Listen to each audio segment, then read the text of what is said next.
Waste కాకుండా డైరెక్ట్గా మళ్ళీ ఆ భూమిలోకి పంపిస్తున్నారు. అప్పట్లోనే ఇంత ఘనంగా ఆలోచించి అది కట్టడం అంటే మామూలు ఉన్నారు. ఓ ఇక్కడ చూడు బ్రో, దేవుడు శివాలయం నెమ్మలిగా హైలైట్ వాళ్ళకి. ఇది ఇంకా రోజులే కదా నువ్వు, నీకు ఐటీ గనపలేదు అయితే. Don't misunderstand my I. అది నీకు గనపలేగా, అందుకు అట్ట అడిగా. కాయలు చూసినా ఇందాక కాయలు. ఏం కాయలు బ్రో ఇవి? ఏ కాయలు తెలియదు కానీ కాయలు బాగానే ఉన్నాయి. మేడి పండు కాదులే, మేడి పండు తీయగా పట్ట విప్పు చూడు, పురుగులు ఉన్నాను. ఎస్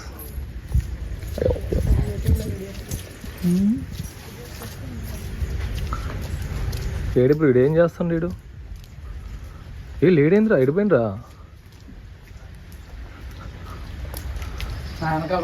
ఇగో మేము అప్పుడు నేను ఫోటోగ్రఫీ చేసినప్పుడు నైట్ టైము మ్యాక్సిమం ఒక 7 ఆ టైం అయినప్పుడు ఇంకా లైట్స్తో ఇంకా చాలా బాగుంది.